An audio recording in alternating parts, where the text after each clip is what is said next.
My name is Gary Butterfield, he, him. My name is William Hughes, he, him. And you're listening to Watch Out for Fireballs. It is a Games Club podcast. And this episode, we are talking about Split Fiction, an action-adventure game from Hazelight Studios, released on modern platforms in 2025. And as you're hearing, instead of being joined by my good friend and podcasting partner, Kay, I am joined by my good friend and podcasting partner, Will. Hey, inferior Will. Podcasting partner, but yeah. You do more shows with Kay, and don't think I don't keep track. Yeah, I do more, but I do better ones as well. Yeah, no, it's all around. Your output with Kay defines your whole career. It pays for your house. Your output with me, you literally, I think, lose money on. I do lose money on it. It's what we call a loss leader. But it also is way less listened to. It's really a lost follower. It is a lost follower. I'm a blight on the network is my point. Me when I'm looking at webcomics. So this episode's a little special. We're doing guest episodes this year, so Kay and I can take vacations. We talked about this in the Dispatch at the beginning of the year. If you're not familiar, Kay has done an episode with Ben, and I did an episode with Brayton. Kay is doing an episode with Bob Mackey again in the future. And we're doing this episode here, and these episodes with guests are going to be a little bit different. A little bit less play-by-play and a little bit more zoomed out. But I needed to talk about Split Fiction. And Will has played it. And I thought it'd be a great opportunity to get Will on. Will, how might people know you other than Guppy? Yeah, I want to start by saying, you say the thing about the vacation. You did just force Kay to come do tech support for us for this call.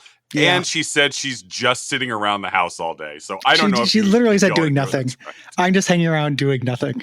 Yeah. So I don't know if you're really maximizing the vacation aspect of things. Well, maybe Kay took a vacation when she would have been playing Split Fiction.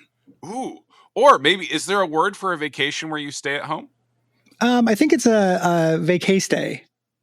I call it a staincation because of what happens to my sheets. Because it's been a while.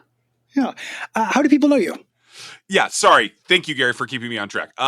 So in addition to being half of everything to Guppy here on the Duckfeed network, I am also a staff writer at the AV Club, where I am roughly in charge of our video games coverage. I do a weekly column called Game Theory that is basically whatever I've been playing that week. I try to find something to say about it, even if it's just praising the banana in Donkey Kong Bonanza.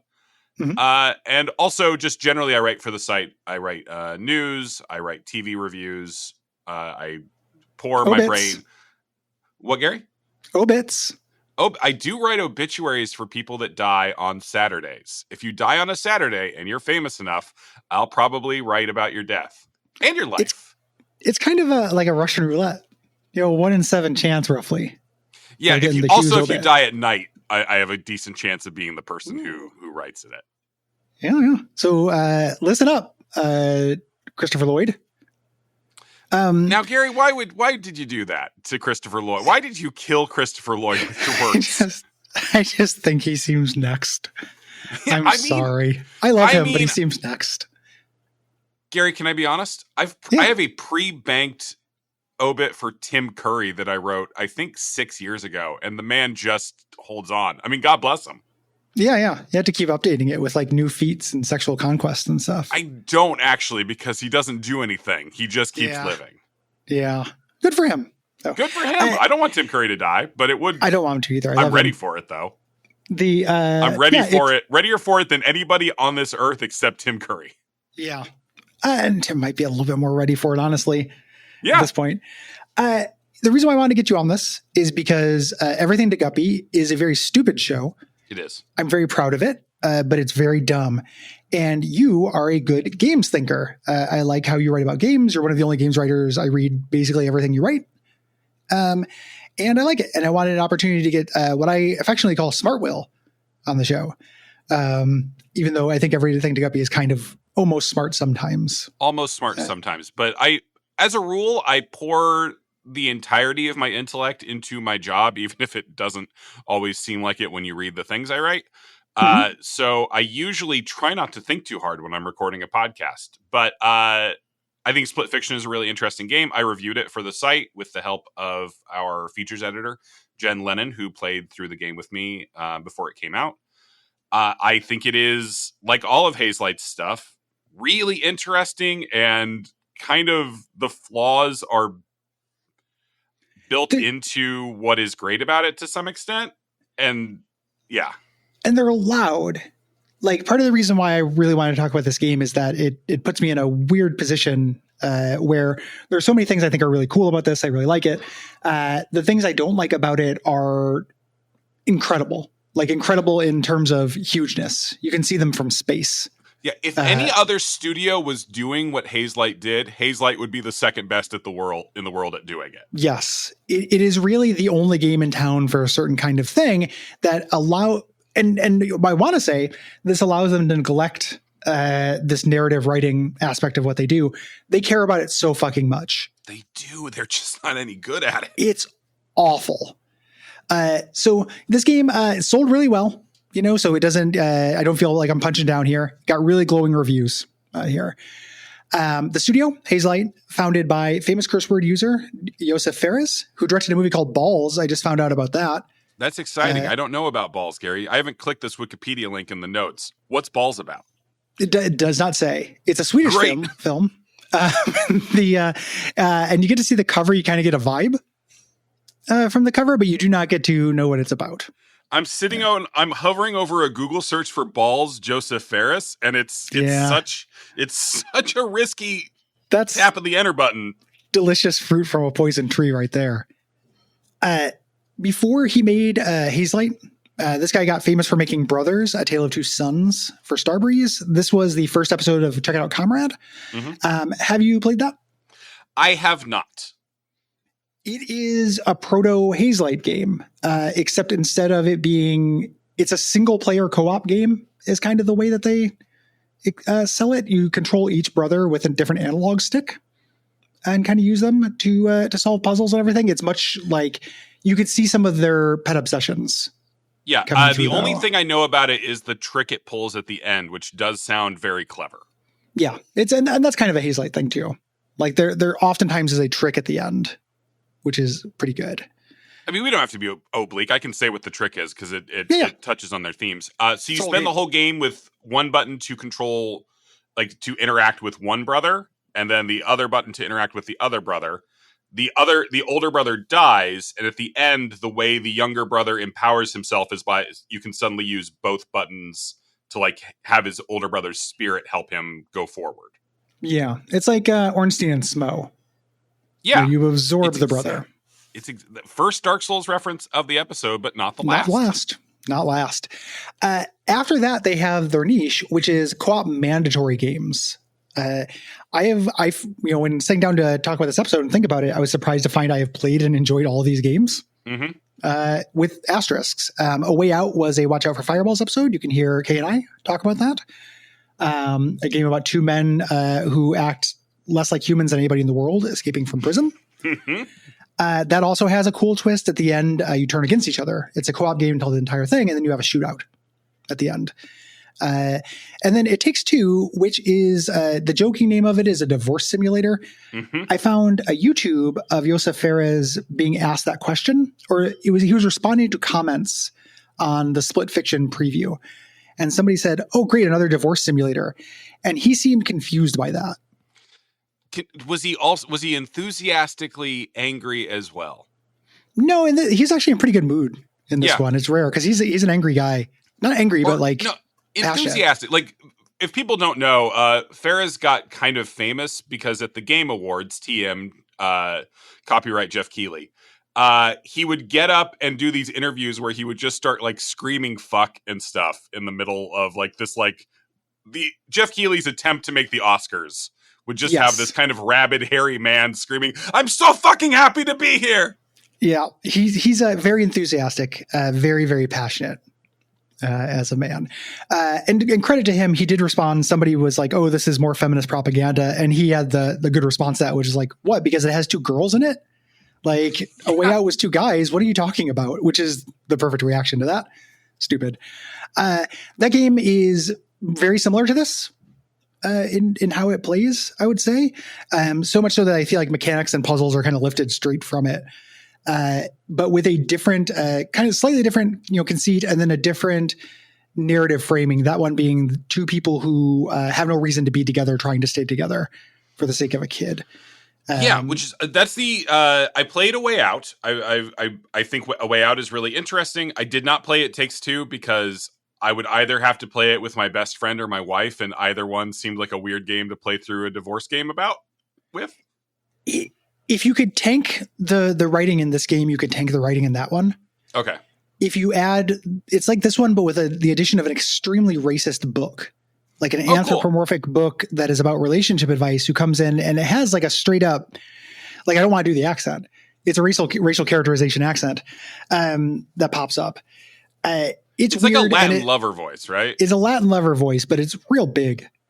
It's like a Hank Azaria Latin lover voice. Yes, that's a good way to put it. As a child of divorce, a divorce that needed to happen, that bothered me, and as a child and participant of divorce, I'm a pretty big believer in divorce. Them doing this, big quest to not get divorced always felt silly to me. And then they came out with Split Fiction. A lot of the things studios do will kind of come out as we're talking about the specificities of them. But Split Fiction is kind of an apotheosis of all of their themes, all of their foibles all at once. I'll say up at top, I think it's certainly their most polished game, and I think it's probably, from what I've played and seen, probably their best game. They are becoming more confident in doing the things they are good at, even as they are very comfortable staying bad at the things they are bad at.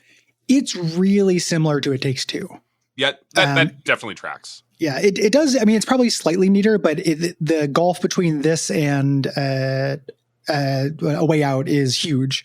This just feels like a short iterative step from It Takes Two to me. How would you describe Hazelight's trick? Their thing? I mean, the most simple version of it is it's fun to do things with your friend. Mm-hmm. Co-op is inherently, every game I've ever played co-op, I've liked at least 10% more than I would have liked otherwise, because it's a shared experience that I'm doing with a friend. Yeah, and it's worth like thinking about a little bit like what it actually does. It's not just a shared experience with a friend because you have warm friend feelings and stuff, but from play, you get to do things with your friend in a game space that you can't usually do. Like, you can make each other laugh. Like, you can do things that are funny. When Derek and I will play co-op games, a lot of times they'll be in the shooter engine, and we always, let's see crouch hopping and moving backwards crouching and see how weird this fucking looks. Little things you can do, or like a very serious cutscene will happen and you can have your character doing something very silly. You kind of are socializing at the same time, not just through the mechanics of the game, but also just because you're controlling a little avatar that your friend's watching, and it's fun to make your friend laugh. There's also an aspect like that. These games are built around actual cooperation, not just let's both shoot the same guy, but yes. They create actual situations where you have to communicate, where often one person is responsible for the safety of another. Yes. And those do generate like real actual feelings. Like, like there's a moment late in this game that genuinely moves me where one of the characters is overwhelmed by despair, and the other character steps up and just protects her. Yeah. And that's I get real feelings out of that. And you can't do that in single player. You can only do that through this cooperative collaboration that they force you into. You can't do it in single player, and it's harder to do outside of games. Doing it a game, you're actually doing it. Whereas seeing a character do that in a passive medium is not as strong. And that character's not my friend. That character isn't yes, Zoe and Mio in this game are protecting each other, but I'm also protecting my fellow players. Exactly. Yeah. For me, I didn't feel a thing in this game. I wish that I could have, other than fun, but their downfalls, their writing and their world building and character work, performances, all that stuff keeps me at too long of a distance. Mm-hmm. So part of my frustration with this company is that I can see like a hazy mirage what you're talking about. Like if I ever felt like I was protecting or helping my friend Derek, I would feel something. Do you think that maybe they should add in technology to put Derek's head on the characters? They should put Derek's head on both characters. I think so too. And again, not a camera system where whoever your partner is put into the game. Derek. Split Derek. Yeah. Ooh. Just a tale of two Dereks. Brothers, a tale of two Dereks. It takes two Dereks, split Dereks, and a way into Derek. They do these things, and just kind of thinking of it, so it has that trick, the co-op stuff. They design around it. One of the things I like about how they design around it is it's hard to quarterback this game. Yes. If you're not familiar with that term in co-op gaming, quarterbacking is when somebody just tells the other person what to do during it. Because you're both being exposed to new situations constantly, and because you don't know what role you're going to get before you get it, you can be thrust into the role where it'd be more natural to quarterback or receive instruction kind of at random. So I feel like this has a democratizing effect as well. When you're actually trying to work together, like you have to actually work together. It's not like, I've had situations where I played the first time I played Doom with somebody else. I had not played the map they had done. I was pretty young, it was early, and they just told me where to go the whole time. Sure. And it was still really fun. It was still fun. I had fun. It was co-op Doom, right? And there's kind of like a fun little role play aspect to that, but it was also, I don't know, it wasn't as give and take. Or where I play Balatro with my wife and tell her every single card to select and which jokers to buy because I love her. Yeah, that's a quarterbacking thing. This game does not want you to do that. Oh, I thought I was doing the good thing. I didn't. Did not say whether quarterbacking was good or bad. Gary, do I need to play It Takes Two with my wife? I would be really curious if you did, especially if you were like, oh, it fucking devastated me. I cried the entire time. If this was the key, this brought you and your wife so close. Hey, bud, I need somewhere to stay tonight. Yeah. Because you still got that pull-out couch. What's the matter? Oh, I played It Takes Two. What? The one with the book? Yeah, I love him so much. Oh my God. Be incredible. But I like how these are designed co-op. It's not for one player to master and have experience in it. Theoretically, you could go into it having played it already. Mm-hmm. You want to play it again and you know all the things. You could guide somebody through it. But on a first-time experience, you're on really even footing, which I really liked. It was fun to try to figure out what it wanted, and it was fun because we had literal different perspectives. So we could see things the other person didn't. It required communication in a way that co-op does not always require. Yeah, well, touching on that, the game often goes out of its way to make the experience you're having asymmetric with your partners. Yes. In most of its scenarios, you have a different power set. Now, I can have some quibbles with how interesting some of those power sets end up being. Yes. But overall, you are generally not doing the exact same thing at least half of the time. I would say a lot more than that. They do a pretty good job of that. Sometimes the difference is really minor. It's just what force field you can shoot, what color doodad you interact with. But a lot of times you do have at least slightly different verbs. You also mentioned the perspective thing, and I think that's something that's interesting to talk to for a second. Yes. It's an interesting decision that at every point in this game, both players are given the same screen. You can play this couch co-op, but I think most people are probably playing it online, would be my... I don't know. I guess maybe that's a weird assumption to make. They treat it the same way either way. Yes, So, you are always getting the exact same. Both players get the exact same screen, and I'm of mixed feelings on this. mhm. Some of the tricks that the game is playing with perspective wouldn't work if the players were seeing different stuff, but it's also something where there's some like really cool stuff they could do. I don't Have you covered the Dark Pictures anthology games on here at all? We have. Or no, actually not the anthology games. We've just done the real ones. I always get those confused with the real ones. Yeah, the Dark Pictures games specifically are meant to be played online if you're doing them in co-op mode, and they actually give you the other character's perspective. You see things that Yeah. that your partner doesn't see, which is crazy in like the games with like ghosts in them and stuff, where like literally one person is seeing a hallucination and the other player isn't. That's super neat.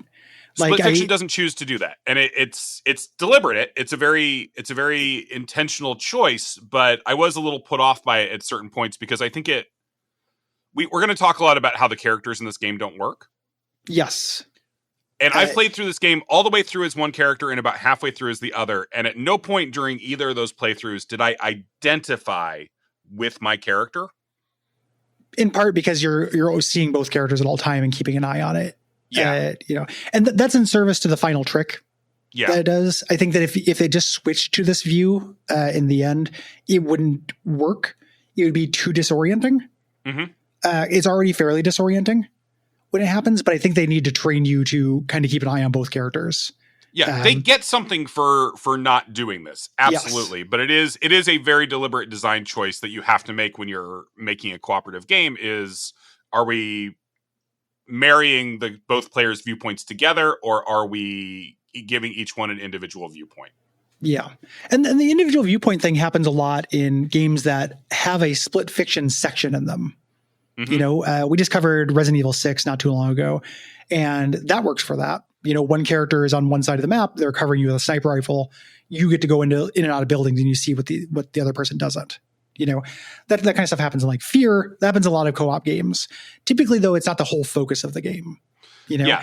And it's very rarely used artfully. It's almost always, here is a game where that could be used artfully, since ostensibly we're kind of doing Psychonaut shit in this, where you're exploring spaces created out of your character's subconscious and memories and everything. That's really rich. The idea of me being in your head and not seeing things the same way you do is a cool idea. Which is that is one of the tricks they pull right at the end of the game. But because you have most of the game is in split screen, it's very easy to see. Oh, both sides of we're looking at the same thing with a different filter over it. Yes. Yeah, absolutely. This is, as we mentioned, we're going to talk a lot about the characters and all of that stuff works. These are like the worst narratives I've ever seen in games. I think I hate this narrative. I really have a lot of problems with it. It's funny at points because it's not entirely unenjoyable because sometimes somebody will say something, but it's excruciating. We're going to get into that a little bit more as well. It's irritating both on an emotional level and on like an overall plot level, I think. Yes. And from a performance level as well. I don't like the performances in this game. Worth really, quickly kind of going over aesthetics because I don't feel like they're that noteworthy. This was developed in Unreal. I think it looks like an Unreal game. Yeah. The soundtrack is fine. To me, it's nothing super special. The thing that I think aesthetically that is the big failure, if you're not considering writing and dialogue aesthetics, is anonymity of art design. Yes. In this hurts the game a lot to me. The idea of there being this dichotomy between fantasy and sci-fi, and then just choosing the absolute most stock boilerplate versions of both almost every time really hurts it to me. Yeah. There is no sense of artistry in these sci-fi spaces and very little sense of artistry in these fantasy spaces in a way that sucks. Like, notably, one of the reasons that the game is basically split between main chapters and side stories. The side stories are almost always better, at least in part, because they have some kind of visual flair to them. Well, and often a mechanical player, and they last less long, and your characters aren't talking about their traumas as much. Yeah. The one place where I'll talk about the look of the game that I think it does work is in playing with those perspectives. Mm-hmm. I think the camera work in this game, when the game takes the camera away from you from just your basic split screen, is often really inventive and cool. There is a moment, like I said, I've played through the first half of this game twice. There's a moment early on in the first big chapter where they're flexing with how they've made the camera like pull out as one character is running on top of something while the other character is running along the side of it. Then I'm like, this looks kick-ass. Yeah. Yeah, there's neat stuff done in, when I was saying art design, I specifically mean like the assets. Yeah, the assets are terrible. The assets like the levels and the things uniformly are terrible. Yeah, there's definitely some artistry in the camera. 100%. That's pretty neat. And artistry, like both in terms of impressive things that kind of fit with the gimmick of the game, but also just like nice, high quality, good camera work. Yeah. That happens. Like that looks good. I wish I was looking at something that looked better. Yeah, the inability to give this whole game is about a split between sci-fi and fantasy, and the inability to give each of those a really distinctive visual flavor most of the time is a huge detriment to the whole fantasy of the whole game of we've got these sci-fi elements clashing with the fantasy elements, but they don't, because they both kind of look like Unreal slop. They look like Unreal slop, and every sci-fi thing looks the same as every other sci-fi thing. It does. Ostensibly, you're going through different stories. You could show me a screenshot, and if I wasn't looking really closely at the costumes they're in, I could not tell you which of Mio's stories you're in. Yeah. Are they Iron Man or are they not Iron Man? Because there's a period in which where they have Iron Man suits. Mega Man-styled Iron Man suits. It's true. Yeah. I hate it. I hate the way all this stuff looks. We're going to get into that split between science fiction and fantasy, which I hate as well. I think that is a child's idea. And it's weird that it's taken seriously by all the adults in this game.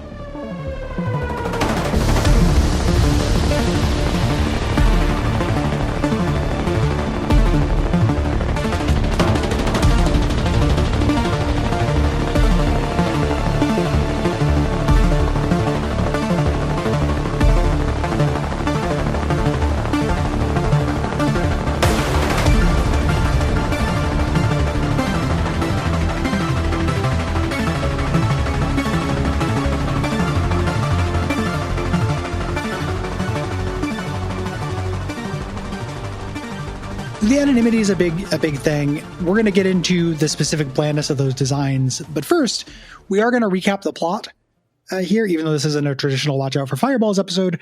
And I just pulled this from Wikipedia. I played this for disclosure, getting my hands on the table. I only played this once. Finished it probably about a month ago with my friend Derek. It feels very anonymous to me. I could give you a ballpark of it, but I would miss individual story beats, largely because they're stupid and my brain rejects them. Sure. I just that can't be it. Oh, it is it. So we're going to go through this. We're not going to just read this Wikipedia, but we are going to kind of go through the plot. So if you're listening to this as a service, you just want to know what happens in split fiction, so it'll make sense when I'm talking shit about it later. This is what happens. Okay. I'm excited. I'm going to sit and listen. Do I have to talk during this part? If I get tired, I'll let you know. We have two characters, Mio and Zoe. They're invited by a company called Raider Publishing because they have an experimental device that they are going to use to, they're told they're going to be published, but they actually are going to be put in an experimental device. Can I do a little ding sound effect every time I roll my eyes? Are you rolling your eyes at me? No, Gary, okay. Come on. This is, I know. I'm just joking. That's the reaction I wanted from that. Guppy. I'm on your side today. It's awesome. I feel so really powerful. Uncomfortable. Actually, I don't like it. You can certainly do a little ding. The man who's trying to steal all of human creativity to make his big machine is named Raider. Yeah, he raids. JD Raider.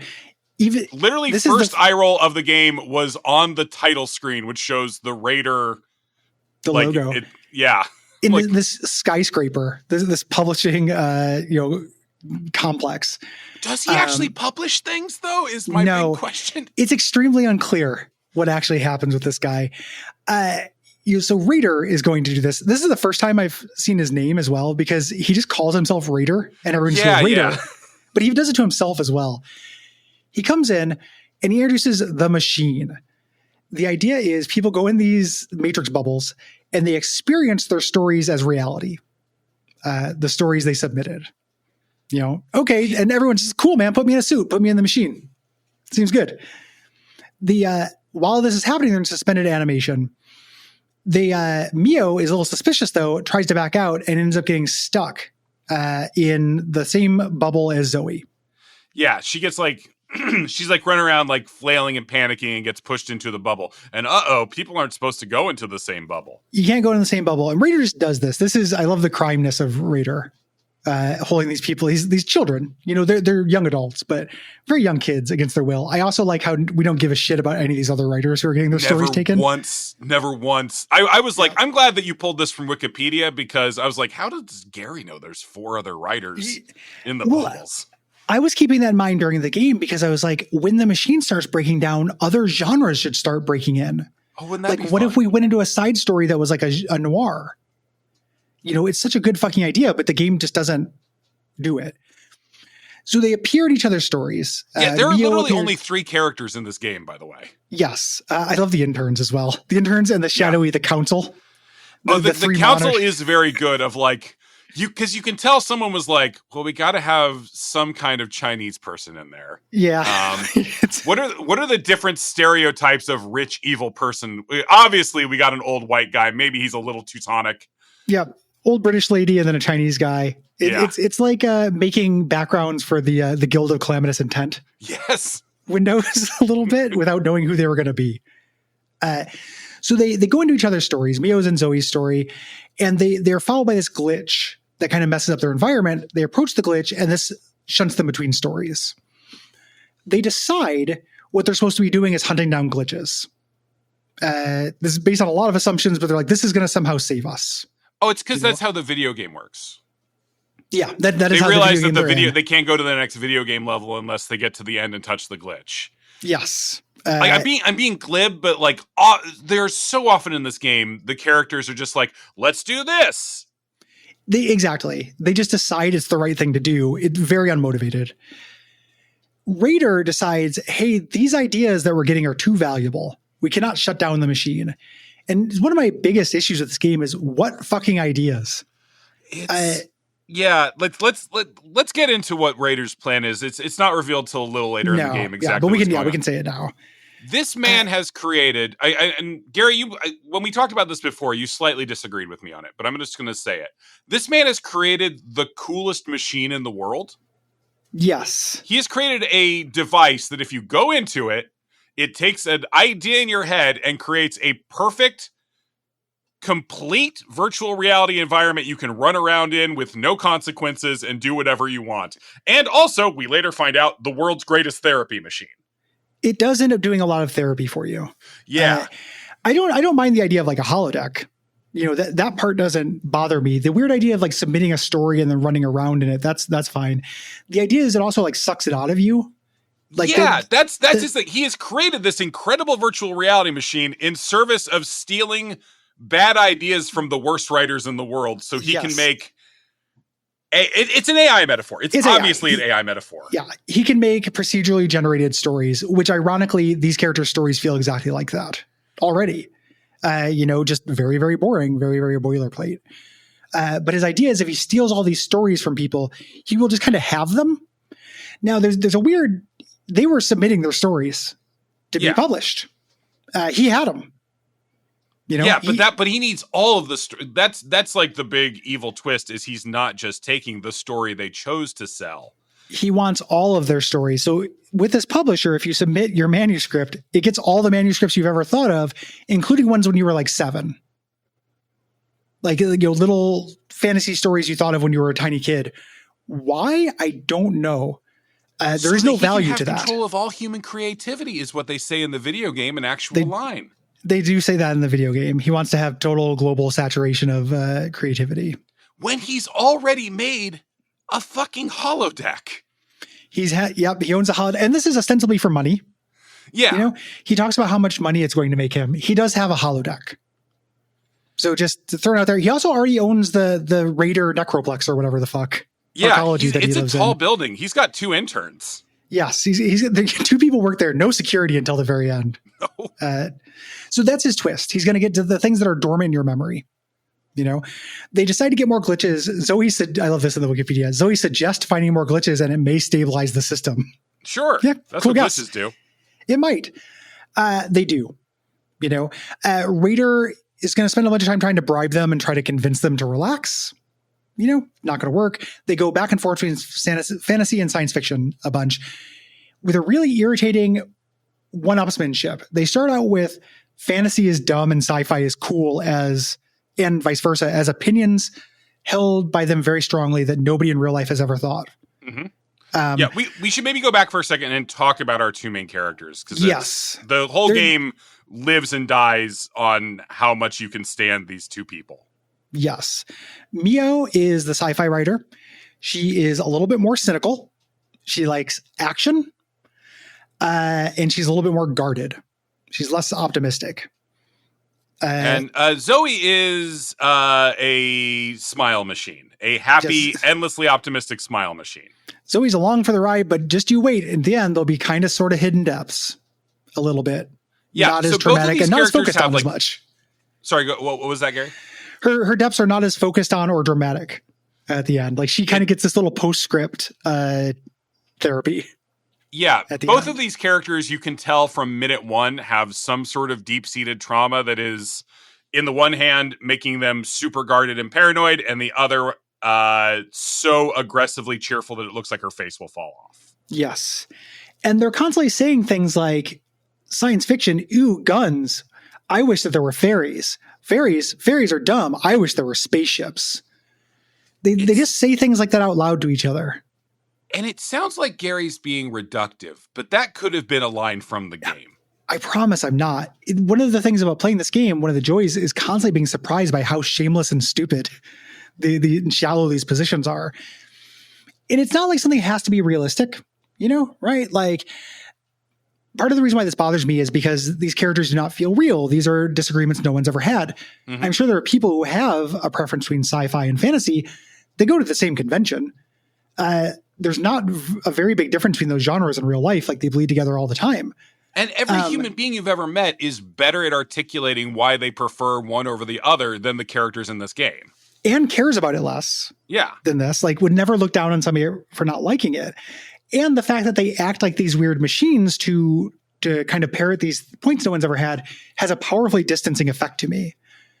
It's not just that it's unrealistic. I'm not dinging the sci-fi video game with the idea sucking machine for being unrealistic generally. I'm saying that this is trying to tell a human story about human emotions, and these are the least human characters ever. Yeah, they are not well observed. Mio also doesn't believe that writers put anything of themselves into their fiction.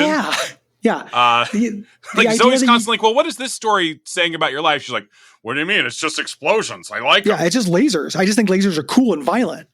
Oh, violence. I don't like that. I wish it was more like Griffins. Again, could be an actual line. She fucking loves Griffins. Griffins, manticores for girls. The superiors of this. I can co-sign that, Gary. They keep going back and forth. Raider keeps trying to stop them. He can't. They fight bosses and stuff. The superiors, Raider's shadowy council tells him to shut it down. He will not do it. He's worked his whole life to make this machine. To make the creativity sucking machine. Surprising no one, they slowly learn more about each other and become friends and start accepting their respective genres. Friends and something more? Perhaps. Go to AO3. That's a great... Gary, you keep talking while I check the AO3 for Split Fiction real fast. I guarantee there's a lot of split friction on the AO3, but... Gary, bet me $1 whether there's one called Split Friction. I'll bet you $1. I hope so. If not, I'm going to write it because it needs to exist. These characters seem like powerful ace icons to me. This game is pleasingly sexless, even though I knew that people would make them make out. Yeah. At no point is it in any way, shape, or form horny. There are 310 works listed here. The game came out 6 months ago or something, so good on them. That's quite a trajectory there. Any split frictions? Not on the first page. Sucks. Come on. Speedrun strats. Ooh. Oh, is that the new fiction? This is what happens when two women fit 6 months of bonding into roughly 12 hours. Things may not always look so rosy in the afterglow, but learning to love for real is better anyway. Yeah. This is the sexlessness of this is an extension of them having no interior lives. Yeah. Even though it's kind of about that. These characters are not able to hold two ideas at once, so they cannot flirt, in their head. They become friends. They say things like, oh man, actually swords are kind of cool. You know what? Lasers are kind of cool. Again, may as well actually be dialogue. This is showing that they're friends. Then we kind of enter into the climax after a long time of going back and forth of this. Yeah, we go through 2 full stories from both of these characters. Then they get shoved down into their subconscious.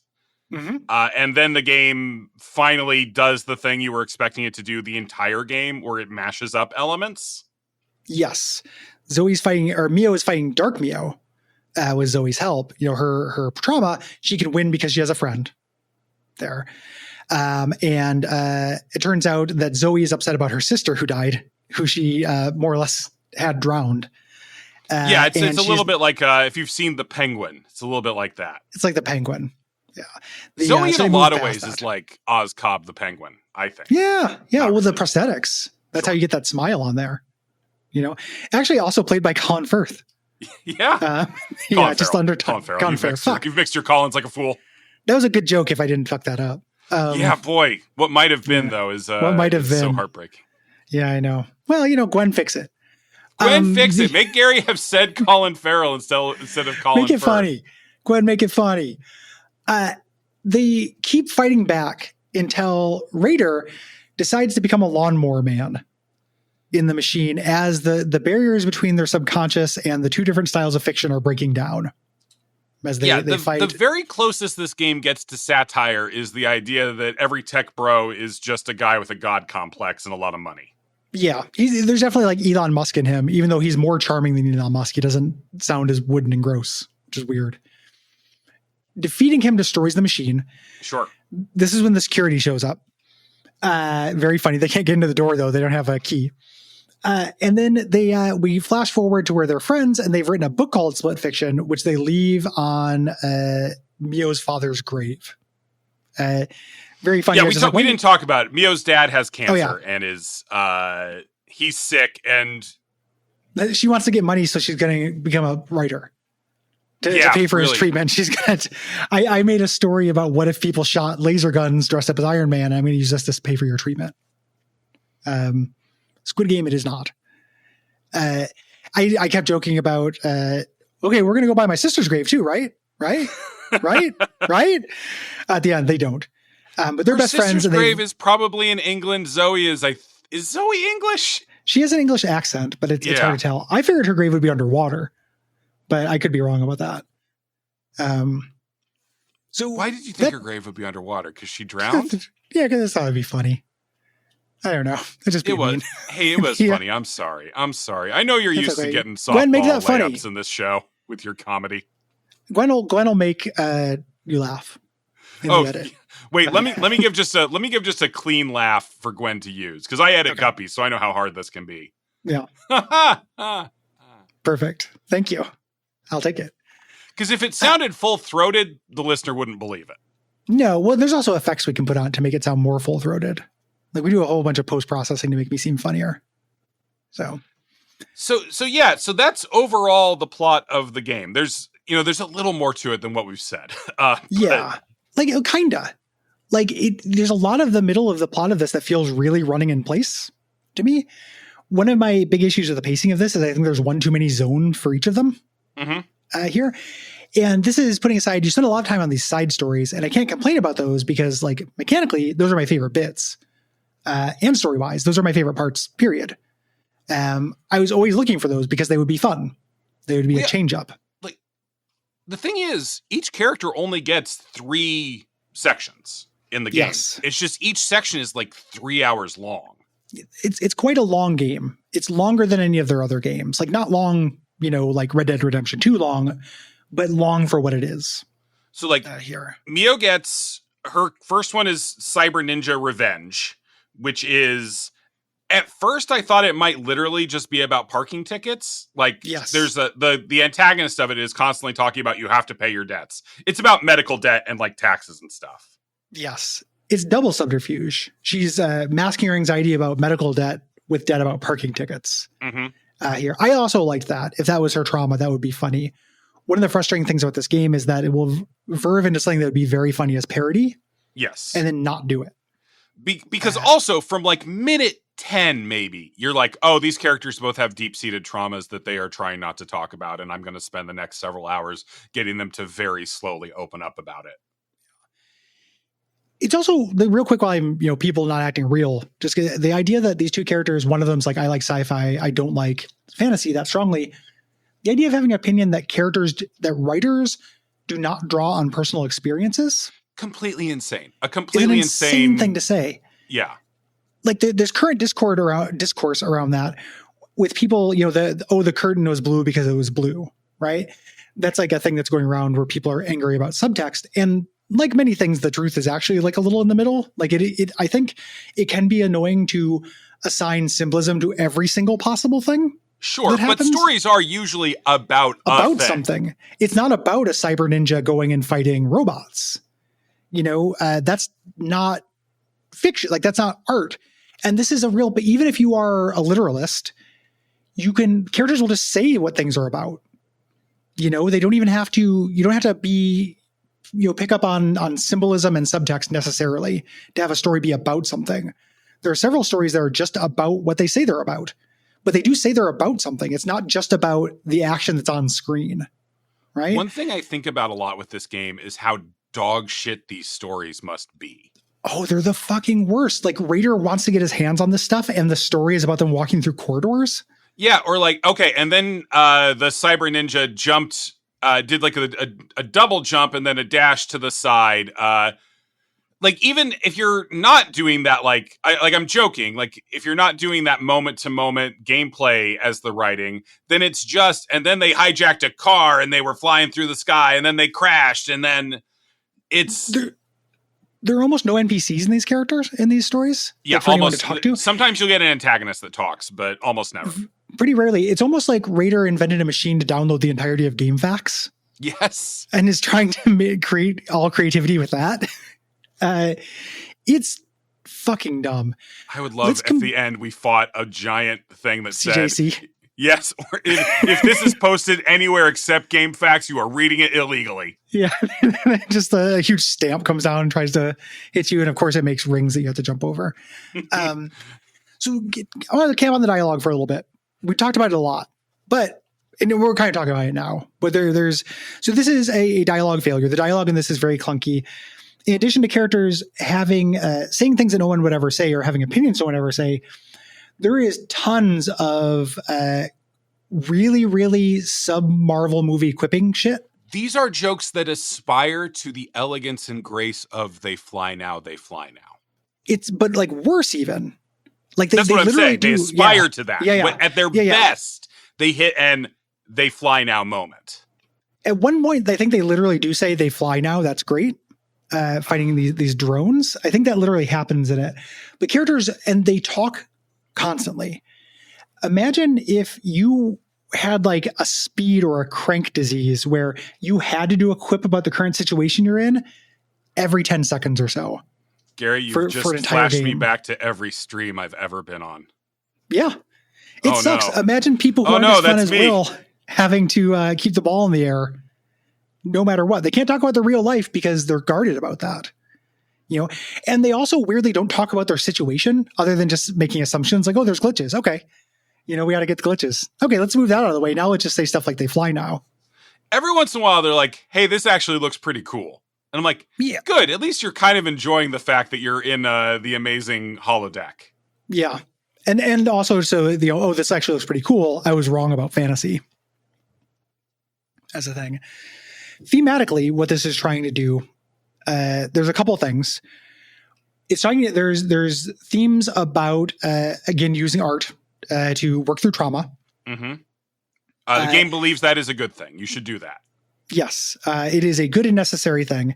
After your friend makes you because you don't believe it's possible. Yeah, because you have to be convinced the theme exists. Themes, do they exist? Hazelight. I wrote this story about a giant dying beast constantly being prodded at by medical technicians. And I wrote it while I was spending time with my father who's dying of cancer. I don't know why I did that. It's just about beasts. It's just about beasts. And the only way you can realize that's your trauma and you get past it is with the power of friendship, right? It's a big friendship thing at the end of this. When Mio is fighting Dark Mio, like she literally turns to her at the end and is like, I made it because of because you're a friend. You know, they just say it out loud. Yeah. As a thing. And I want to, like, we'll talk sugar about stuff in this game, but there are clever moments, like, usually happening in the play there. Like, in that Dark Mio fight. So they get shoved into their subconscious, right? This is the last, like, big beat before the finale. So they run through this big prison with this ominous prisoner. It's weirdly enough, it's the penultimate beat because we still do the Zoe part. Yeah. With the centipedes each character has to do their trauma one at a time, even though you would think using the split mechanic, you could run both at the same time to be a little more efficient. It really felt like the end of this Mio. It was like, oh, that feels like the end of the game. I can't believe Zoe's got a thing. It's a huge emotional climax. And then they're like, well, got to do the other one. We got two characters. It's like, the lady whose sister drowned? Oh, I guess she probably has something about that. Oh, these parents are centipedes? Okay. You sound insane describing, like... Yeah, it sounds cooler than it is, but it is very funny. But I meant to say, there are moments like at the end of that Dark Mio fight, which is a dog shit boss I want to talk about it. We have play stuff a little bit later. I want to talk about the boss fights in this in general, but it is a bad one. I want to highlight a moment that I like, which is also actually something that, speaking of Dark Pictures games, they do it a couple times there too. There is a Tappa at the end of that fight that both characters have the prompt for. And what the Mio player has to realize is that if they're Tappa-ing, they are pushing against Zoe helping them. Yes. And so you have to let go of the controller and let it happen. That's great. I'm not saying it's genius, but that is a very smart integration of play and story as an idea. It's really good.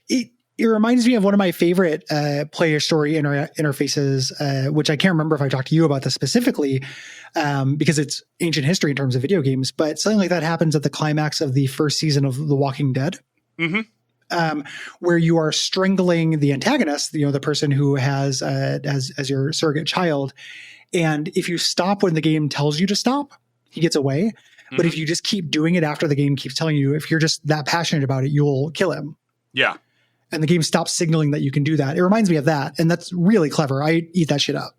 Yeah. I think it's great. And that is, like, we'll talk about it more, but there are these little dollops of great ideas interspersed into this dough of just the most generic dialogue and storytelling you will ever feel. And fairly, I want to put a pin in this because I want to talk about it later, but also more often than I would like, fairly generic play. Yes. Even when it's fun. Yeah. There are these really high points of it that I think are really taking advantage of the medium and doing something interesting with co-op.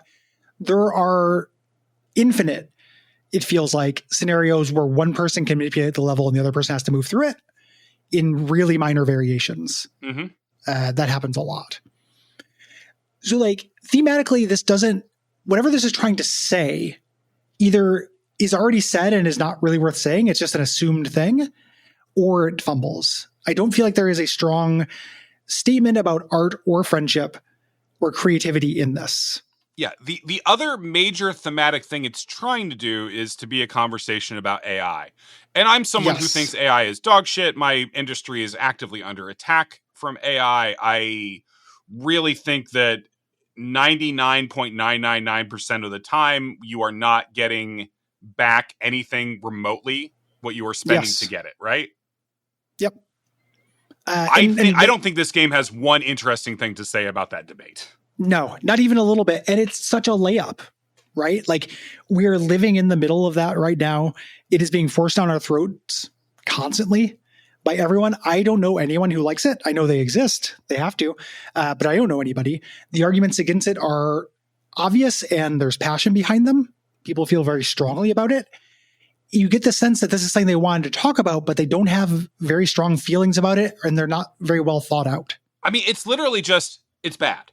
It eats human creativity, and it's bad. Yeah, I know, man. I don't need to play your video game to know that. You need to say something more about it than it's just tech bros are jealous of artists and want to eat their creativity to endlessly shit out masterpieces that they don't understand aren't masterpieces because they have no human craft to them.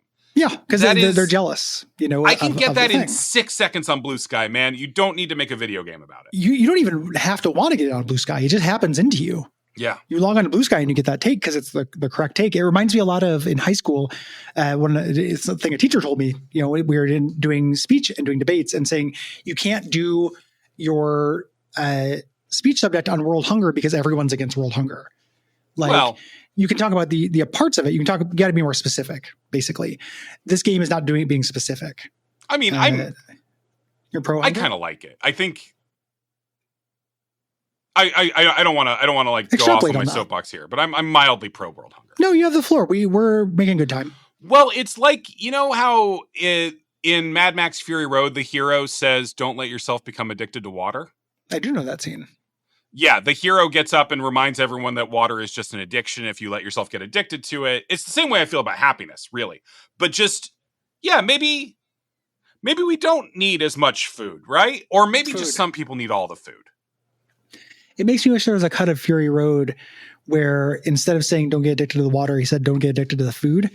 And when he pulled the big lever, tons of McDoubles poured down onto the people. Or just gazpacho. Yeah, you could use that in an edit. You can make what actually poured out as gazpacho. Yeah, I mean that's just a filter. Hey Gwen, could you go back and edit the episode so I don't sound like a sociopath? I forgot I don't do that on this show.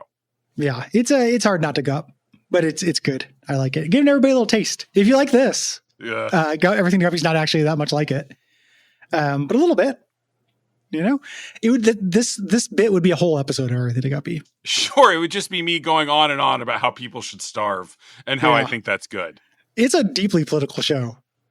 It's largely a soapbox for your values, and if you want that, and you're sick of being fed lies, by the media, go to Guppy. Lies or sandwiches, I don't like either. Mm-hmm. No good, but the characters who made this don't have anything to say about AI other than it's bad. That lack of specificity kills it. There are so many arguments to make against it. Moving kind of into play, which we've generally been fairly chivalrous about, there is a really big gulf between those moments, like you mentioned during that boss fight, or some very cool play moments, which we'll talk about later, and what you're doing, in standard levels, which I think is pretty boring. A lot of the time, yeah. So you do have a core move set. Both characters can dash, they can double jump, and they can air dash. Like basically every single level you do has that as the core stuff they can always do. Yep. And then all this stuff works. It's relatively fun. It's fine. You don't usually bounce off of a thing you were expecting to wall jump off of or whatever. Exactly. Yeah. Like wall jumping is a little bit telegraphed. Like, oh, here's a section with wall jumps. Here's a section with slides, and it repeats that, but it's fine. More or less funnish to do that. The kind of problem is each world or side story gives you a unique mechanic for this. And it's hard to count the number of them where it's just you become two different kinds of creatures or get two different kinds of objects. And one of you can interact with green things and one of you can interact with purple things. And you get to the end of a path and it's a green thing. The green person has to interact with it. That opens up a purple thing for the purple thing to interact with it. And then you can move on. And mild complications on that. They do that a lot. Yeah. I think I'm a little warmer on this aspect of it than you are. At least in part because I'm still kind of a sucker for like the bits where Zoe becomes the level and Mio then has to navigate it. I think that stuff, because those are the moments where there's the most like collaboration and cooperation with your partner. Yeah. I think that works pretty well. Just real quick, I want to throw in there. Part of the reason why maybe I'm not as warm on it is because It Takes Two is all that, basically. Yeah, that's what I figured. Yeah, like it's a cool, I like it too. It just gets repeated too many times for me. A lot of times though, it is just, hey, here's a wall that only responds to monkey punches. Here's a thing you grab out of the air because you have the tree branches. Yes. Yeah. And there is, you mentioned this earlier, there's a little bit of a disparity between how cool the abilities are. Mm-hmm. It's a real bummer when for example, one of the good ones, like the side story thing when you're the pigs, when Derek was playing, Derek could do like the launch and everything, and all I could do was stretch out. Yeah, okay, so you were playing as Zoe, who can just kind of go, Zoe. like, spring up, whereas Derek was playing as the pig who can magically fart rainbows to glide across the environment. Significantly more fun. You know, sometimes you get a character whose power is to, like, grip a thing and turn it. You know, whereas the other character might have a fun, expressive movement ability, things like that. The other thing is, I don't think the game does a great job. This feels like it would be such a good opportunity to further characterize Mio and Zoe. Yeah, and there's a little bit of it. Zoe turns into Mio turns into a big monkey that can break stuff. Whereas Zoe turns into the little fairy that can, like, float on air. Yeah. It is not consistent throughout the game, I don't think. No. And the characters aren't deep enough to have multiple avenues of that to explore. When they do explore that, it's always just going to be one of them slightly more aggressive and guarded, and one of them's more gentle than the other, because they just have those singular traits. Like, they're too flat of characters to do neat stuff with this, to reveal through how they transform. It feels like such a missed opportunity. Yeah. Like, there's a late game thing where the most elaborate of these, you are you're like raising dragons throughout the level. And every time the dragons get older, they get new powers. So by the end of it, you each have 2 or 3 powers. Yeah. And like, they're okay. To me, they're okay. Like, some of them are neat. It's fine. It's a lot of, like, lock and key stuff of, like, figuring out, what's the timing here to do that. Yes. Yeah. Not always. Sometimes there are legitimately neat things that happen in it. I want to talk sugar for like a minute about this, like talk about some stuff that really worked here. That sequence is great. There are a bunch of them that I think are standouts.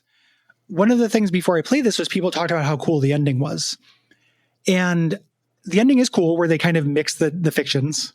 Where it becomes mixed fiction. Two conceits. There's 2 conceits to the ending section. There are sections of it where you are looking at the same level, but Mio is seeing it through a sci-fi lens, and Zoe is seeing it through a fantasy lens. And they can sometimes interact with it in different ways. Like, there's a computer there for Mio that isn't there for Zoe, and things like that.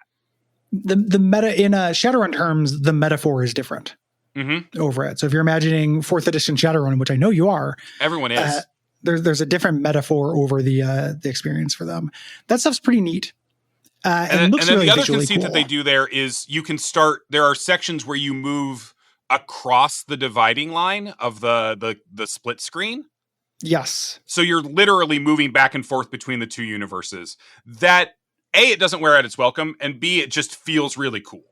Yeah, it's really neat looking. Disorienting at first, and things start happening with the actual split screen actually moves at different angles and moves over and everything in a way that's really neat. That's sick. I would have liked a lot more of that in the game, but then the game would also have to be very short. Yeah. To have a lot more of that, because, like, it not wearing out its welcome is very important. Because sometimes it does. Yeah. Sometimes the game is actually funny. Not that often, but every once in a while something kind of funny happens. Another famous sequence in this is the hot dog sequence, the pig sequence. This was funny and weird to me. I liked it. That is a good moment. I think they screwed up a little bit by later in the game doing the dentist sequence, which is kind of the same gag. Yes. Yeah. But the section where you're pigs, you do the entire life cycle of a pig, including being turned into sausages, and then, like, cook yourself and position yourself as sausages onto buns. Yeah, you've got to, one player has to, get under the mustard and the ketchup, even though if you put ketchup on a hot dog, you've got mental problems. Well, these characters, they have a lot of stuff to work through. Yeah, I think at the end of the game, they wouldn't be putting that. No, because they learn about friendship. Gary, do you put ketchup on a hot dog? Depends. On what? I love a Chicago style. You hate yourself that day or not? I don't hate ketchup the way that you do. It depends on what I have also to put on the hot dog. If I have a good amount of other fixings, no. Anything? No, I don't want to do a hot dog with just mustard on it. Well, no, you have to put the little onions on it too. I don't always have the little onions. Well, get the little onions, Gary. All you have to do is chop up a fucking onion. I love the little onions. I love a Chicago style hot dog. Like, I love a hot dog without ketchup, but a lot of times hot dogs, it's the only port in the storm. I need something on the hot dog. Because I used to live in Chicago. Yeah, and it is the best quality of hot dog. Celery salt.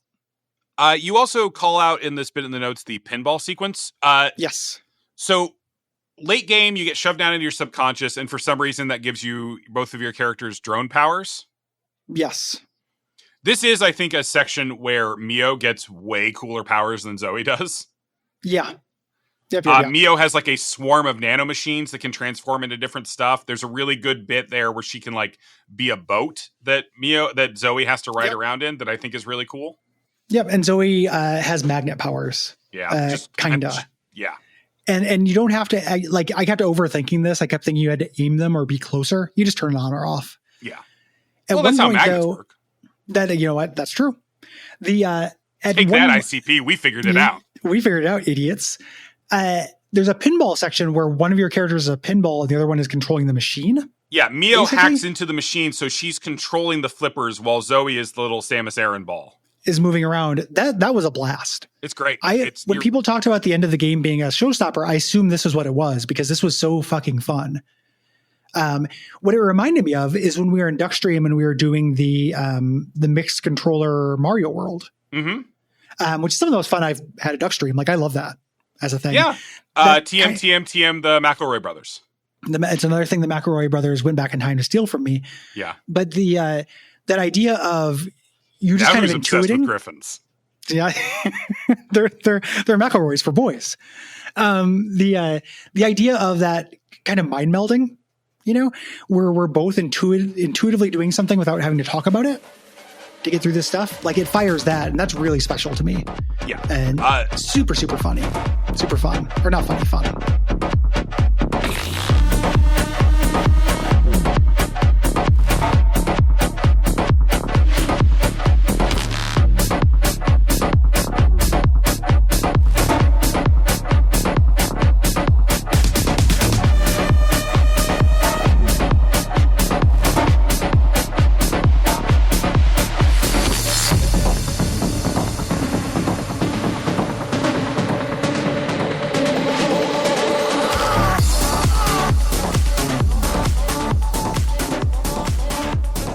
The biggest thing here, I think, is that there's an idea here for the best version of this game based on the premise that didn't happen. Yeah. What do you think about that? Like, if you were going to remake something with these basic parts, what would be the kind of thing you would make? I think the game would be about half as long, and I'd write it. Yeah, that's great. Ship it. I'll stick you in the machine to steal that. Yeah. I think for the most part, most of these So another thing I forgot to talk about during the demerits section, because I'm a negative person. Mm. A lot of these play sections, for me, I wrote this in my review. Sometimes what you're doing thinks it's being cool when what it's really just being is loud. Yeah. Like there's a big jet ski section at the end of Mio's second story that's supposed to be triumphant. You've released the father beast, and you're escaping, and everything's exploding constantly and yelling, and there's like fireworks and shit. And what you're actually doing with your controller is moving the D-pad left and right a little bit. Yep. It's also a very crappy version of the escape sequence of Resident Evil 4. It's a very bad version of that with a very generous but almost aggressively generous checkpointing. Yeah. If you die during any of these sections, it just catches you back up immediately. Yeah. Where in the rest of the game, it's slightly more rigorous, where the dying player has to tappa, and if the other player dies before the tappa is done, you lose progress. Only during bosses. Yeah. Does that happen? And the bosses are also very aggressively checkpointed. The game does not want you to have to redo things. Yeah, because it knows that its boss fights are already boring as shit. Yeah, they're not very good. The version that's half as long and better written would work. I really wish that other genres had made their way in. Yeah, they play around with this with the side stories. And the side stories, again, are great. I kind of want to run through the side stories. Yeah, I've got a bunch of them in my standout moments as a thing. But we can certainly run through them because they are good. Like, they're my favorite part. I would play a game that's just that, too. Get rid of the macro plot and just play a short story compilation. Absolutely. But they are still pretty rooted in Mio and Zoe's perspectives. Yes. So yeah, we're not getting a Western. We're not getting a noir. It's pretty two-tone in its palette. Yep. The two stock different kinds of or one stock sci-fi, one stock fantasy. It's always the same.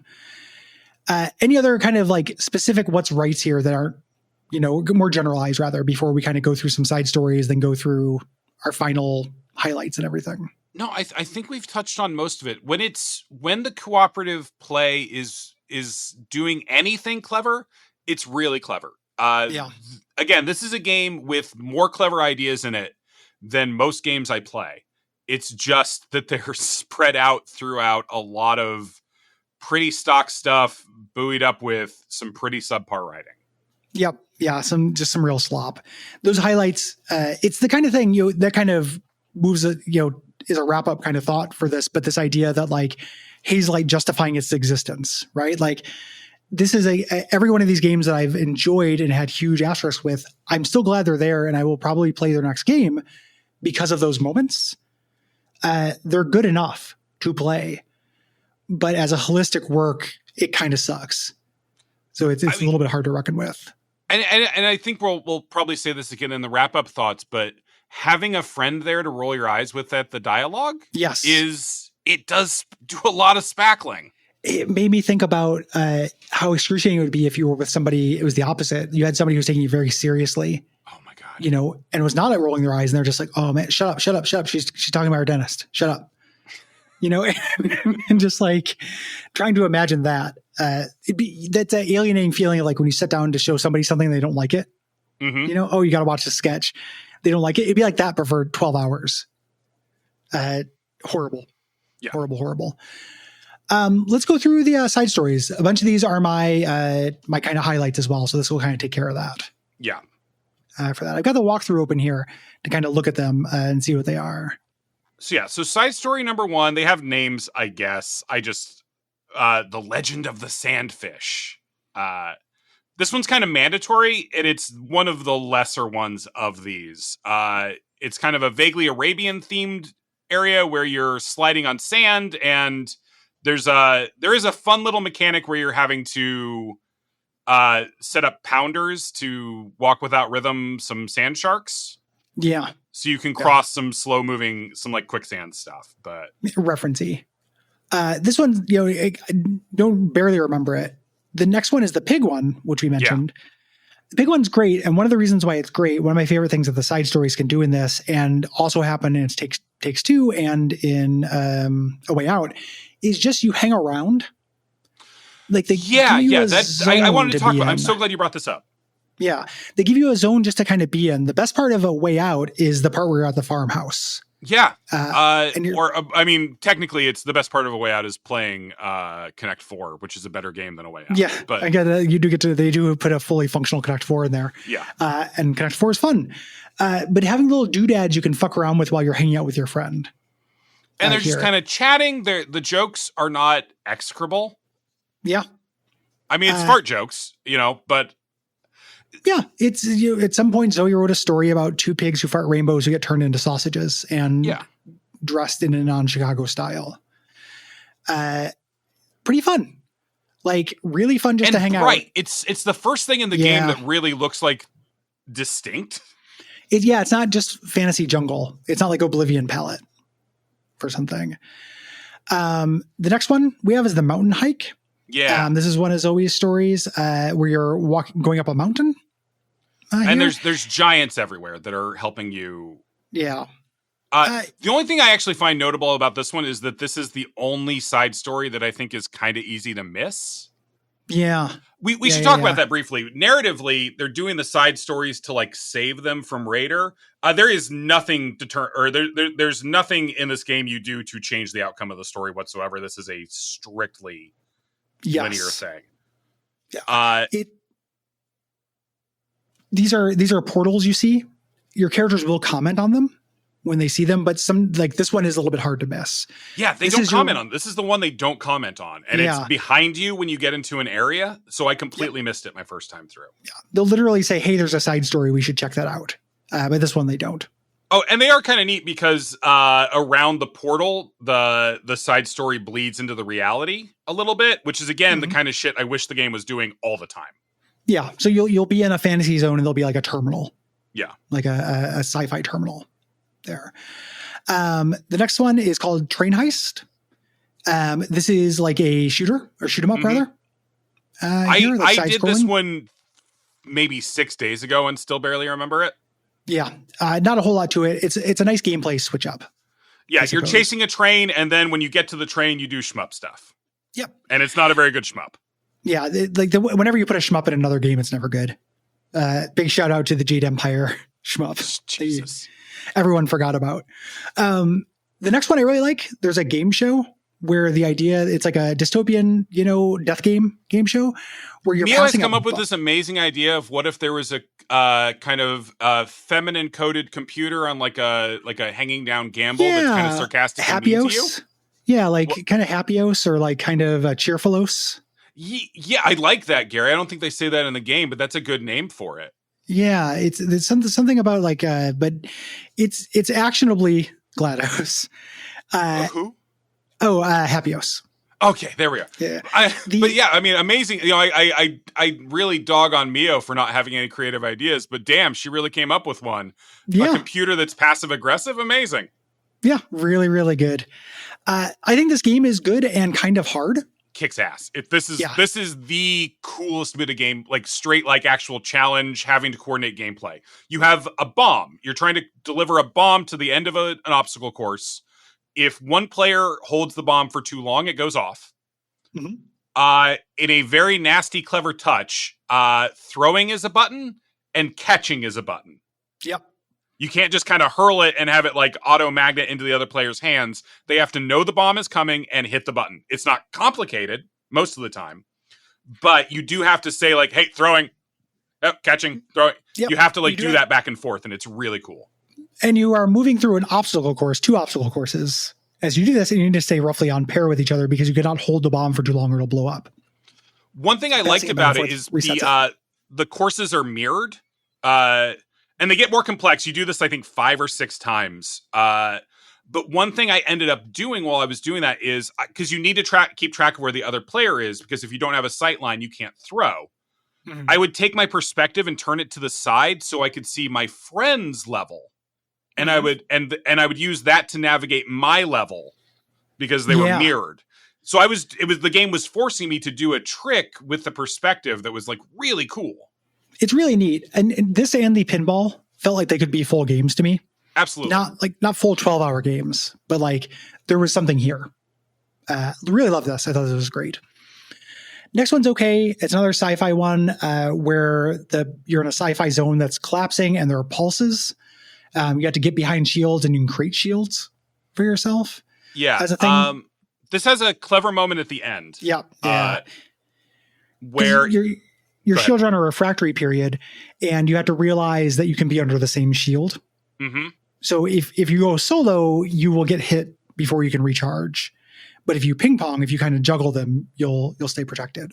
Yeah, that is a good moment to figure out. And also, again, is like one of those things that's like, oh, this is thematically on point. This is like using the play to reinforce the themes of the game. Yep, pretty good. There's one called Kites, which I barely remember. It's a race. It's very short. It's bad pilot wings with a racing element. Moon Market, which I think is really good. This is literally just a fuck around one where you are in a fantasy, market zone where there's just a lot of things to mess around with for kind of light comedy. Yeah, I mean, it's explicitly Rowling coded. Yes, it is a little Rowling coded. Yeah, that is true. I just didn't want to say, but it's a what is it, Diagon Alley or whatever. Yeah. You take a potion that turns you into the next thing you touch or whatever, and you turn to a sign, and you run around as a sign, or you get a magic wand that will paralyze things, and you do it on the mushroom men and pigs that are walking around. Or you can turn them into chairs and then sit on them, and then just sit and watch that for a while you process how that feels. Yeah, to process your grief or whatever you're going through with this art about grief is what if I'm there was processing while I've turned another sentient being into a chair and sat on it. Yeah, I'm feeling grief. Yeah, and the chair can kind of still move around. Grief. Oh my God. I'm griefing to completion. It's so hot for me that look under the AO3 tag for grief and find a lot of me sitting on a chair to completion.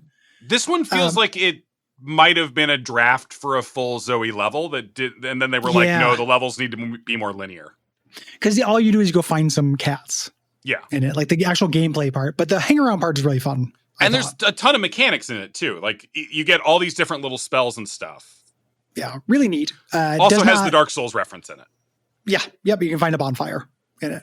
Very cute. They do sit down like you do sit at the bonfires, and does it pop a little Dark Souls text thing? I think it does. It says something, and then also one of the characters turns to the camera and goes, "I'm Velka, actually."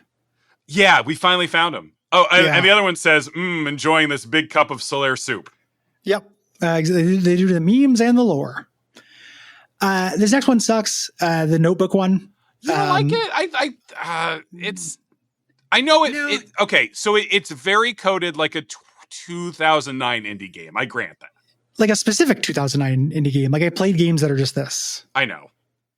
It looks nice though. It's short. It is short. It does look nice. Yeah, I would agree with that. This is a side scroller, but where it's in a drawn style, and one character is narrating over it and changing what happens. Like, yeah, Zoe is narrating it. There's a couple points where you choose what Mimi fucking thing you fight. Yep, and then that's what gets drawn into fight. They say giant enemy crab. This has one cool moment at the end where you've been side scrolling the whole time, and then it suddenly turns into a 3D world that still has that same sketchbook aesthetic. Looks really cool. Yeah, it looks. I think I would have been, if I hadn't seen variations of this, I would have been like, it's in a vacuum. It's cool. Yeah. There's a snowboarding level. I like snowboarding in games. Also really short. Nothing really special. I just like snowboarding. Everything's it's a Mio story, so everything's also exploding and being destroyed by drills and stuff. Yeah, a lot of explosions. Another leaving an exploding station. In this one, where the kind of gimmick is there are oxygen containers. You have limited oxygen. You float between oxygen stations where you have to do a little mini game to fill up your oxygen and then make it to the next one in time. And then finally, there's the birthday cake one, which is Mio's first story, which is like a child world full of candy, and then you fight a psychonauts dentist at the end, and it feels a lot like they're retreading what the really fun reveal of the pig. Yes. Yeah, basically the same thing. And it's just another boss fight here. One weird thing about the side stories is once you get pushed down into the subconscious, which is about 3/4 of the way through the game, you don't do them anymore. Yeah. Yeah, they get rid of them, which is a shame because they're my favorite part of the game. I miss it. I'm looking at my standout moments and all of them are side stories except for the ending. You know, it's worth talking about that dentist boss because I want to talk about bosses in this game a little bit. Mm-hmm. They are at best pretty functional. You know, for a co-op third-person 3D boss fight, they repeat a very limited set of tricks in these. Yeah, like the very first boss fight you have, you wait for him to do a move. Like you dodge his moves, most of which are either they paint the target on the ground and you don't stand there, or he puts out waves you have to jump over. Yep. And you wait for him to do the move that lets you pick up his weapon and hit him with it, and then you shoot him for a while, and then you do that fucking 4 times. Yep. Every one of them has a bunch of phases that get slightly faster and maybe have slightly more moves. So much of it is downtime. It's really dodge. And that's fine. That's a fine idea for a boss fight. It's not a fine idea for all of your boss fights. Yeah. I feel like. And it not exaggerating. Like you just do that a lot. I feel like there might be one boss that does not pound something down to create like Bowser rings you jump over. Yeah. Maybe one in this whole game. Like, if I'm thinking about like standout boss fights in this, I think the best one. So haven't really talked about all the mechanics that we use in the levels. There's one level that is kind of weird insofar as Zoe and Mio have the same power set. They have guns. Mm-hmm. This is the level where you're saving Zoe's cancer monster dad. Yes. Mio's cancer monster. And weirdly, because both players have the same power set, they're just tuned to different colors. I feel like it gives them a little bit more freedom to get interesting with the gameplay. A little bit, but it's a little bit more. It's more interesting with the gameplay, but in a way that isn't doing anything uniquely Split Fiction. Yeah, the gunplay in it is not good. No, like I have a note here. Basically, whenever my character has a gun, I'm a little bit bored. Yeah. In this, typically what your gun can do is charge up things of your color or get rid of force fields of your color. Mm-hmm. Really, again, very standard things that happen in games that borrow a little co-op bit for this. Yeah, but there is a fight in that against a big machine where you have to, like, one player has to launch the other one up into the air to, like, take out the targets on its back. Yeah, I had fun with that. With the launchers, the arena where you have the launchers across the middle. Yeah. Yeah, that's pretty good. I would agree with that. Like that's fairly fun. But again, I'm having to reach for a boss fight I actually liked in this because most of the time you're waiting for the boss to do something that makes it vulnerable to one of your movesets, and then the other player comes in and punches it a bunch. It's hard for me to remember very many of these bosses through that. Like I didn't remember that one until you mentioned it. So many of them are just like a robot, like what if a robot? It's so many robots. Every Mio only ever has you fighting robots, and it's just that's sci-fi. They have no identity to them. Yeah, it's why it's the best genre. So this is a real problem in this game. You do a lot of boss fights in this, I feel like. The other thing I really want to mention that I liked in the finale, during the Zoe finale, which again feels like a coda, you're riding her parents, which are centipedes. Mm-hmm. And you're doing pretty fun stuff of like gripping you. They're like ropes. And there's a part where it's kind of platforming where you are bionic commandoing across platforming it's things. heave-hoing legally. Heave-hoing, yes. Indie game. Well, bionic commando walks, so heave-ho could run. You don't really run in heave-ho. You swing like a beautiful swinging beast. But that part has kind of two big sections. So you're one centipede with two heads. You're each controlling one of the heads. Yes. So there's a fun section where you have to like navigate up like a lava path without dragging the middle of your body through the lava. I like that. I like that a lot. And then you get to this part where you are each controlling one of the heads, and you are swinging on wheels that are turning and grabbing nodes and stuff. Really fun. Yeah. I thought that was really cool. Like the right level of demanding. You know, there's a little bit of rigor to it. It's not, super hard, but it was at least a little bit hard. Like I had to think about it. Yeah, nothing in this game is super hard. Like No. Jen noted to me a couple times when we played through that she doesn't play a lot of shooters, a lot of like timing-based games. Mm. And with a couple little exceptions, basically the bomb throwing game, this was still a very smooth playthrough. It's because they want you to experience the story. Yeah, the amazing narrative. Amazing, you got to get through it. Are there any other big high points or low points we didn't touch that you want to touch on before we kind of get into wrap-up thoughts? When I'm thinking about cute little moments, there is a very funny bit in one of the Mio stories where you've hijacked some vehicle or something. And Mio is flying it while Zoe is being forced to do a series of phone jokes to authenticate that it's like yes. So you're having to like swipe through. You have to click EULAs to like scroll down them. They make you do CAPTCHAs with like click all the boxes. Yes, genuinely very funny. It's happening on a very tight timer, and there's no actual consequence for failure. But it's genuinely, it really got a laugh out of me. Yeah, no, that was great. It reminds me like a lot of the high points of this feel like they could have supported a short indie game on their own. Yeah, like that feels like a browser game to me, like a good browser game that people would enjoy. When it's at its best, like it's a thing that could support itself. Yeah, that was really good. I forgot about that. That was very fun. And then there are just lots of like those perspective moments that I mentioned before where the first big level you go through has a thing where Mio can run on walls. Mm-hmm. Like actually like flip her gravity kind of. And they do a couple things with that with just the look of it that is so incredibly effective that I just go, fuck, okay, that actually got me. I went from completely making fun of this game to going, yeah, you do know what looks cool, and that does look cool. Yeah, when they manage it, it's really pretty impressive. Agreed. Kind of moving into to wrap up. I don't know that I have a whole lot more to say about it. The kind of central question I had when I got into this is how I feel about this game is complicated because it's the way that it's expressing itself thematically and writing wise. I don't just think is bad. Like a lot of games are bad in like a bland way. This feels offensively bad to me. This feels like the mind of a child. And it's about things I care about. Mm-hmm. I care about art and I care about creativity. So it feels and of course a little the bit power of friendship. I do care about the power of friendship. I make fun of that because of anime shit, but like my friends are incredibly important to me. I don't have a family. I don't have blood family. I have friend family. Actual relationships and that kind of closeness, incredibly important to me. This game, pretending to it, keeps me at a weird distance. Like, I'm having fun with the play. I'm sometimes appreciating the play in novel ways that I don't often have when I'm playing a video game. And then at the same time, I'm like, yeah, but fuck this. That's what you're doing. Fuck you.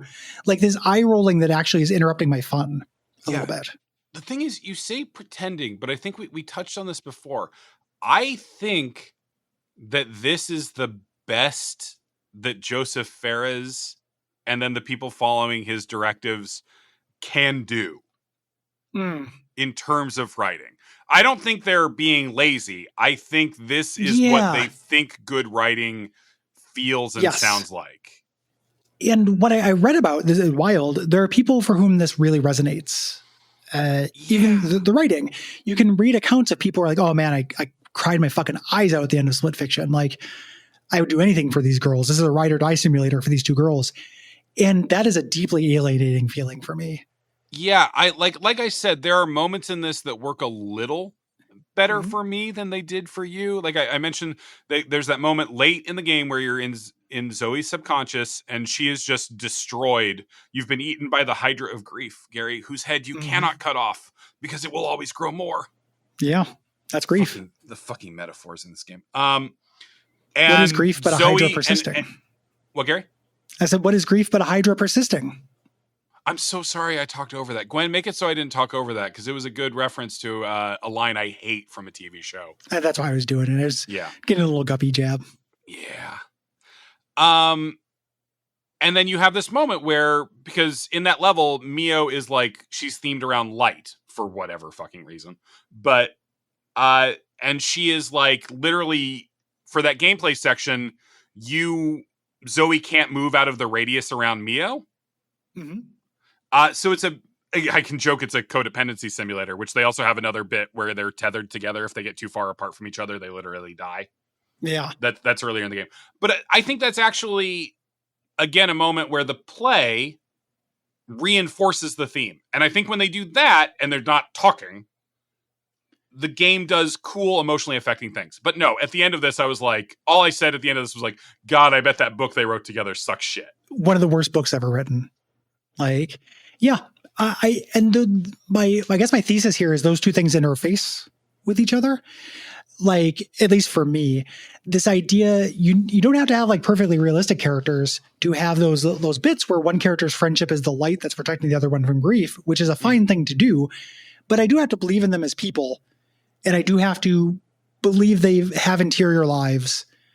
I can't just see, a note card with the word grief written on it and then have everything I associate with grief have that same weight.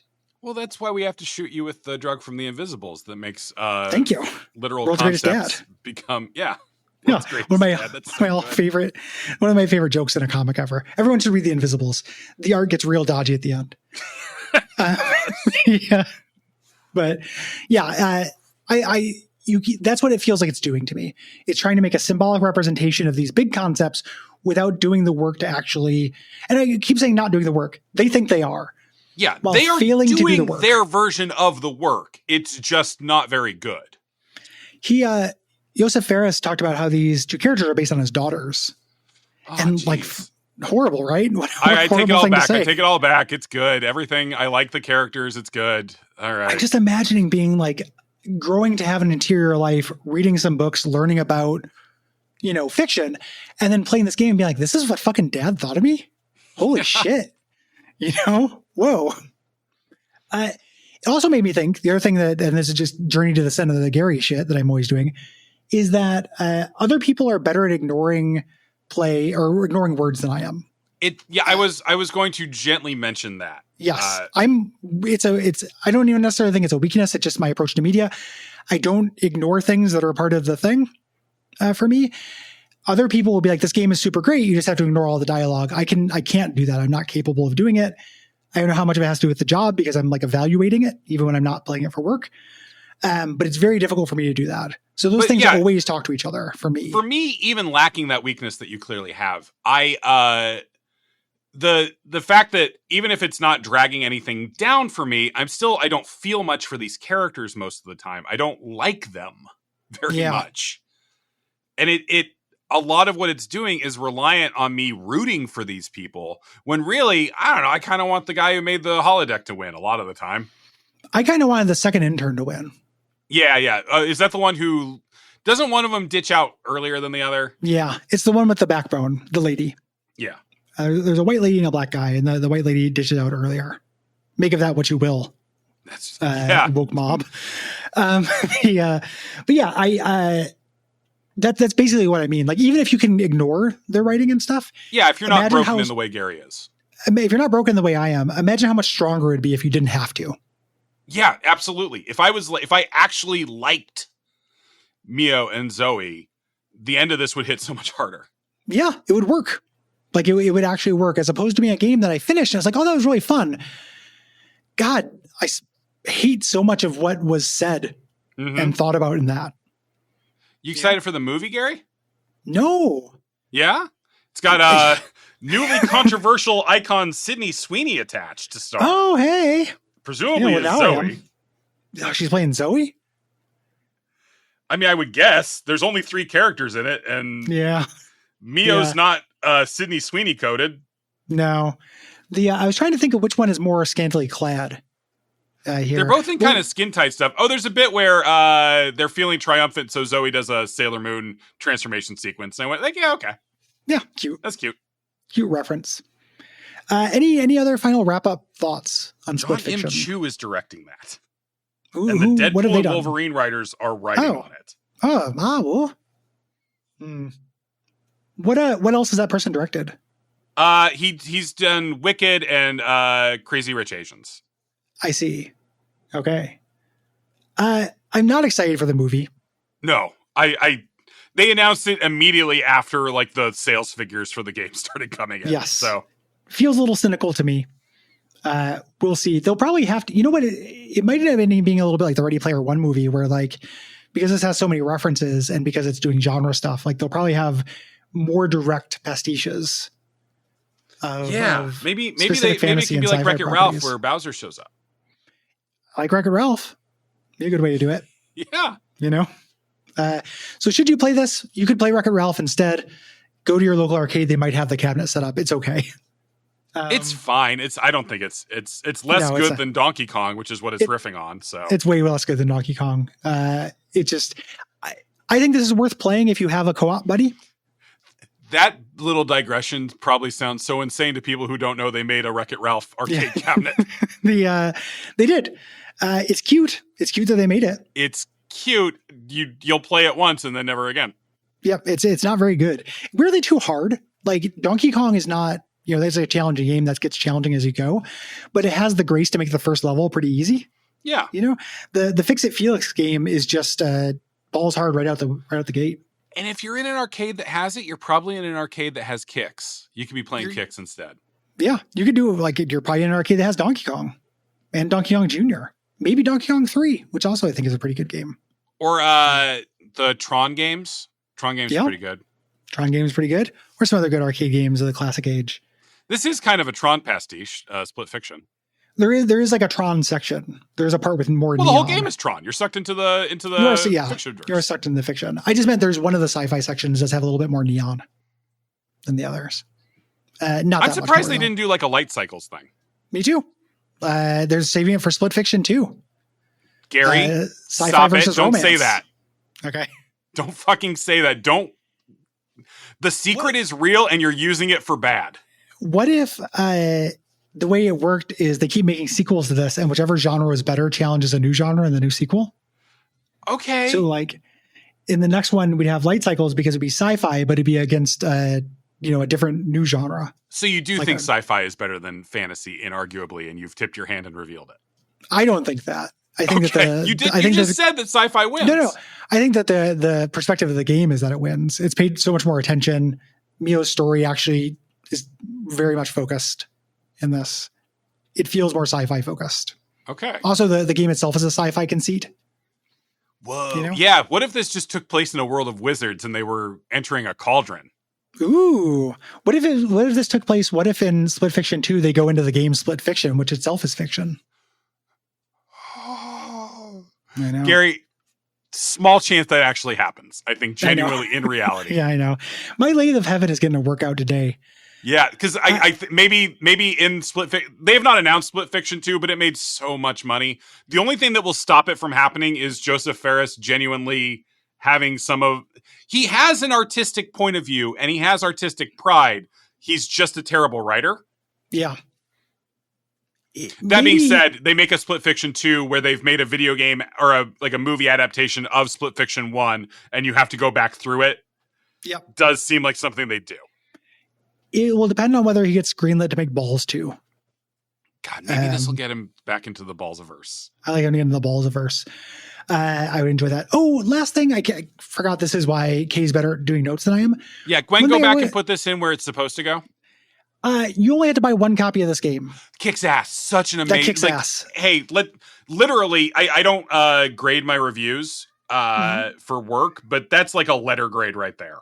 It's really smart. Because full crossplay too. Full crossplay. Yeah. Full crossplay. You only have to buy one copy. It makes it the barrier to playing it not very high.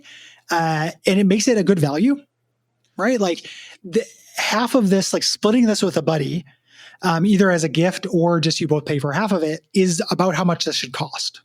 Yeah, I'm very philosophically nervous about conversations about value in video games because I think it has really bad effects on. But I do think what it does is there's no, if you want to pay, I think this was like $40 at launch. If you want to buy it for yourself, then there is no barrier of entry to get a friend to play with you. Yeah. I wish this was the model for co-op games. Yeah. The way it works is they download a thing, a free thing. And then if they get an invite from a paid copy of the game, it feels like it's something from like 15 years ago of the internet where this was just like a thing that would happen. Yeah. It's uncommonly generous.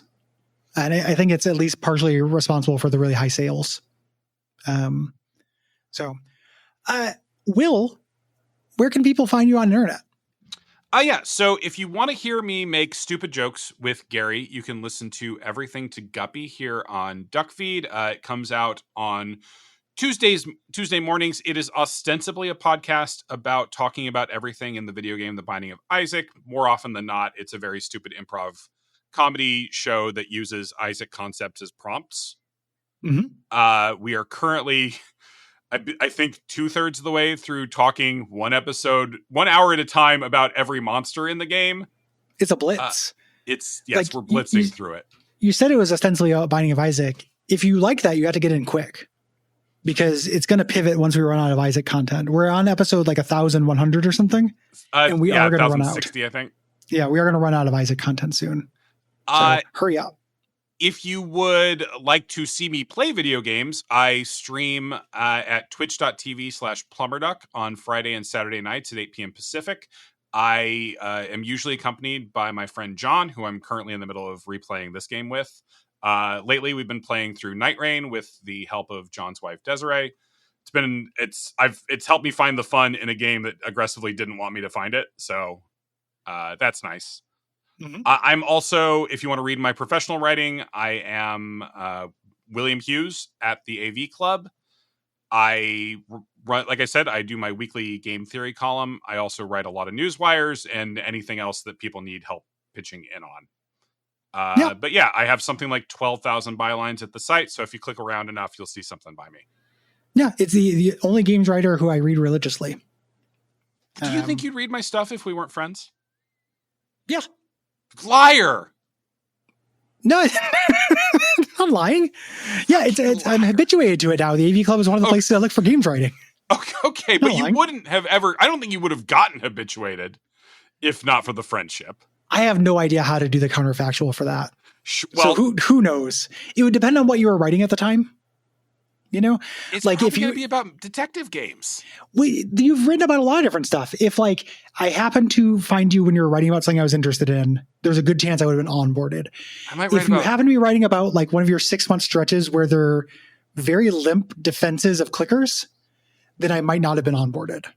That is an incredibly uncharitable description of my work. I write about clickers like once a year, and it's just to check in on the constantly evolving and changing meta in the clicker game universe. Most of the time, it's about what a new detective game I played was. That is true. It's oftentimes detective games recently.